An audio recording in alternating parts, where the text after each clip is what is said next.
Guys, ito yung dapat dalhin mo pag kayo sasampa sa barko po. Nagsama-sama ko na to guys. Pizzeria. Kung bawal kayo maglagay dito ng mga dilata mga doon na kasi sisitahin kayo sa pagsakay mo pa ng barko. Kung magalusog kayo sa airport, pagsakay sa barko, pwede po yung mga kalusog na kayo ito. Ito mga pizzeria. Ito lagayin ko ng labati mga ito. Eco bag. Ilagay mga taga-dapat sa hotel. Dito nyo po ilalagay ito.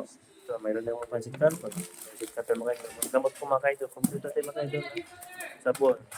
Yan, mga gamot mga kaito. Kompleto mga ito. Toothpaste. Ito na mga ano ito mga ito. Puno na po ito.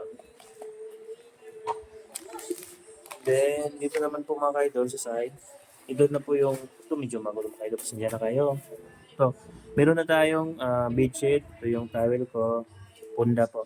Kaya po mga idol, naglagay ko nito kasi magpa-private cleaning ako sa cruise ship mga idol. Kasi every 2 weeks kasi doon mga idol, magpapalit ng linen. Pag hindi kayo magpalit ng linen mga idol, pag hindi kayo napag-sign doon, mga idol, magkaroon kayo ng violation po. Babatawag kayo sa office, then ay pipirman kayong papel doon. Pag nagalima kayo mga idol, naka-apat, terminate mga idol, automatic yun. Kaya mga idol, ginawa ko private cleaning. Minsan nakalimutan ko pag sobrang busy po, nakakalimutan ko po talaga. Yan, kailangan ko na magdala. Then, mga skinner ko. Then, kunting damit na ito mga kaidol. Kasi hindi na tayo lalabas sa cruise ship po. Lalo na ito mga kaidol. Lagi na gamit mo sa pang-araw-araw na ito. Dito na lang. Dito na pinapabag ko ng mga kaidol. So, dito na yung mga gamot. Ibang gamot ko ito mga kaidol. Kailangan din gamot mga kaidol. Kasi pag wala tayong kasama sa cruise ship. Libre na pong gamot doon mga kaidol. Pag nagkasakit ka, pwede ka pong magpatingin sa hospital. Pero iniwasan namin yung mga kaidol. Kasi example, nag-production ka, maraming ginagawa. Pwede kayong hindi mapasukin ng hospital. Iwas na rin po magkasakit sa barko po. Yan, ito.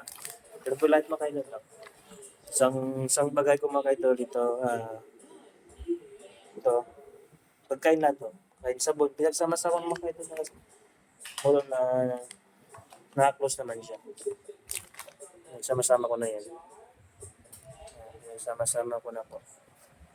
Inside, wallet, then yan mga idol.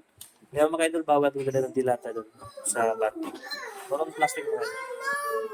Yan na po mga idol, miss pasensya na po mga idol mahinga. Maraming salamat po mga idol sa mga pag-tusip. Tuloy na lang po yung mga idol para sa inyo po. God bless po. Ingat po kayo mga idol.